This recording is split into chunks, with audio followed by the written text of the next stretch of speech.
நீங்கள்லாம் கூட்டணியை நம்பி வர்றீங்க, ஆனால் நாங்கள் அப்படின்ற மாதிரி ஒருத்தர் பேசியிருக்காரு. யார் இவர்? எதிர்க்கட்சி தலைவர் எடப்பாடி பழனிசாமி அவர்கள். அதிமுகவோட பிரச்சாரம் பலமாக போயிட்டு இருக்குது. சமீபத்தில் கூட மதுரவாயில் ஒரு பிரச்சாரத்தில் வேன்ல இருந்து பேசுகிறார் மக்கள் மத்தியில். அவர் பேசும்போது என்ன சொல்கிறார் அப்படின்னா, திமுக கூட்டணி கூட்டணி பலத்தை நம்பியே தேர்தலுக்கு வர்றவங்க, ஆனால் நாங்கள் அப்படின்னு சொன்னோன்னே ஏதோ வித்தியாசமாக சொல்ல போகிறாரு போல அப்படின்னோடனே டக்குன்னு வரல. எங்கள்கிட்டையும் கூட்டணி இருக்கு, அது ஒரு பக்கம் இருக்கு, ஆனால் நாங்கள் தேர்தலுக்கு வர்றது வெறும் கூட்டணி பலத்தை மட்டும் நம்பி இல்லை, மக்கள் எங்கள் மீது வைத்திருக்கும் நம்பிக்கையை நம்பி அப்படின்னு சொல்லியிருக்காரு. மக்கள் எல்லாம் போயிட்டு பயங்கரமாக அதிமுகவை நம்பி இருக்கிறாங்க அப்படின்ற மாதிரி அவர் ரொம்ப கான்ஃபிடென்ட்டாக பேசியிருக்கிறாரு. ஸோ இதுதான் அவருடைய கான்ஃபிடன்ஸ் லெவல் அப்படின்றத காட்டுற மாதிரி பிரச்சாரத்தில் இந்த கருத்துக்களை போட்டு தாக்கியிருக்கார் எடப்பாடி பழனிசாமி அவர்கள். திரு ஸ்டாலின் அவர்களே, நீங்கள் கூட்டணியை நம்பி தேர்தலை சந்திக்கின்றீர்கள், நாங்கள் கூட்டணியை வைத்திருக்கின்றோம், மக்களை நம்பி தேர்தலை சந்திக்கிறோம். மக்கள் தான் எஜமானர்கள், மக்கள் தான் முடிவு செய்யக்கூடியவர்கள். யார் ஆட்சிக்கு வர வேண்டும் என்று முடிவு செய்யக்கூடிய அதிகாரம் மக்களிடத்தில் இருக்கின்றது. அந்த மக்களை நம்புகிறோம், மக்கள் எங்களை நம்புகிறார்கள். அதனால் நடைபெற்ற சட்டமன்ற பொதுத் தேர்தலில் அனைத்து இந்திய அண்ணா திராவிட முன்னேற்ற கழகம் ஆட்சி அமைப்பது உறுதி உறுதி உறுதி. அதுக்கு அடுத்தது இப்போ திமுக அதிமுக அட்டாக் பண்ணுற ஒரு வெப்பன், அதிகபட்சமாக யூஸ் பண்ணுற வெப்பன் என்ன அப்படின்னு பார்த்தீங்கன்னா, பாஜகவுக்கு அதிமுக அடிமையாயிருச்சு அப்படின்றத சொல்கிறாங்க. நீங்கள் எல்லாரும் கேட்டிருப்பீங்க. அதை இவர் கவுண்டர் பண்ணுறாரு. என்னன்னா, எங்களை பார்த்து அடிமைன்னு சொல்கிறீங்களா? நாங்களா? திமுக தான் காங்கிரஸுக்கு அடிமை. ஒரு காலத்தில் சட்டமன்ற தேர்தல் வரும்போது மேலே திமுகவுடைய அலுவலகத்தில் மேலே ரைடு போது கீழே கூட்டணி பேச்சுவார்த்தை மிரட்டி கையெழுத்து வாங்கினாங்க. அப்படி காங்கிரஸுக்கு அடிமையாகிறது திமுக தான், நாங்கள்லாம் கிடையாது. நாங்கள்லாம் எப்போவுமே சுதந்திரமான ஒரு கட்சி, நாங்களே இயங்கக்கூடிய கட்சி அப்படின்ற லெவலுக்கு பேசியிருக்காரு எடப்பாடி பழனிசாமி அவர்கள். இன்றைக்கு எடப்பாடி டெல்லியில் அடிமை, டெல்லிக்கு அடிமை, பாரதிய ஜனதாவுக்கு அடிமைன்னு. நாங்கள் எப்பொழுதும் யாருக்கும் அடிமை இல்லை.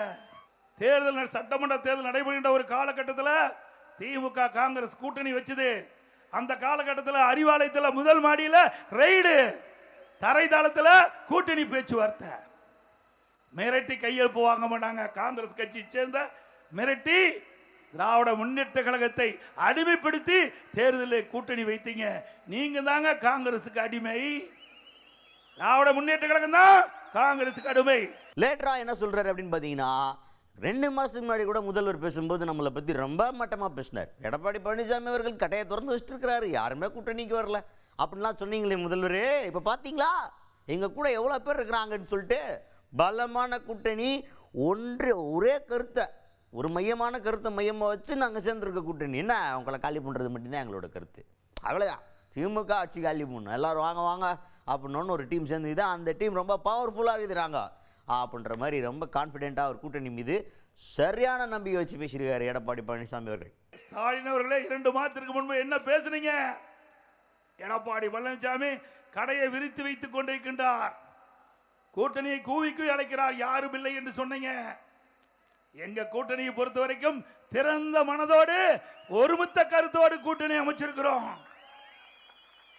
வலிமையான கூட்டணி. எங்க கூட்டணி நடைபெறுகின்ற சட்டமன்ற பொதுத் தேர்தலில் அதிக இடங்களிலே வென்று நிச்சயமாக அண்ணா திமுக ஆட்சி அமைக்கும். அதை ஸ்டாலின் பார்க்க போகிறார். அதுக்கு அடுத்தது நெக்ஸ்ட் மேட்டர் என்ன அப்படின்னு பார்த்தீங்கன்னா, பாஜகவுக்கு அதிமுக அடிமையாக இருக்குன்னு சொல்லிட்டு திமுக மட்டும் சொன்னால் பரவாயில்ல, திமுகவில் இருக்க கூட்டணி கட்சிகள் அத்தனை பேர் அதை சொல்லிட்டு இருக்கிறாங்க. உதாரணத்துக்கு கம்யூனிஸ்ட் கூட இப்போ இந்த சீட்டு ஒதுக்குறது இருக்குல்ல, அதுக்கு பாஜக பேசும் அப்படின்ற மாதிரி பேசியிருந்தாங்கல்ல, அந்த மாதிரி கருத்து வந்துருந்தது. அதிமுகவும் பாஜகவும் பேச்சுவார்த்தை நடத்துவாங்க, எவ்வளோ இடம் வேணும்னு பாஜக கேட்க போகிறதா சொல்லியிருந்தாங்க. அந்த செய்தி வந்ததுக்கப்புறம் பார்த்தீங்களா, பாஜக தான் சீட்டு ஒதுக்குறதுல கூட பாஜக எடுக்கிற கால் தான், அதிமுக எந்த முடிவு எடுக்க முடியல அப்படின்ற மாதிரி கம்யூனிஸ்ட் தரப்புலேருந்து ஒரு விமர்சனத்தை வச்சிருக்கிறாங்க போல. அதுக்கு இவர் என்ன சொல்லியிருக்காருன்னா, கம்யூனிஸ்ட் திமுகவோட அடிமையாகி பல வருஷம் ஆகிப்போச்சு, நீங்கள் இப்படி அடிமையாக இருந்துதான் கம்யூனிஸ்ட் பார்ட்டி ஊருக்குள்ளே வளராமே போச்சு, நாங்கள் அடிமை இல்லை, நீங்கள் தான் அடிமையாக இருக்கீங்க அப்படின்ற மாதிரி பேசியிருக்காரு எடப்பாடி பழனிசாமி அவர்கள். 10 வருஷமா எல்லா கட்சியுமே திமுக கட்சிக்கு இன்றைக்கு அடிமையாக இருக்குது.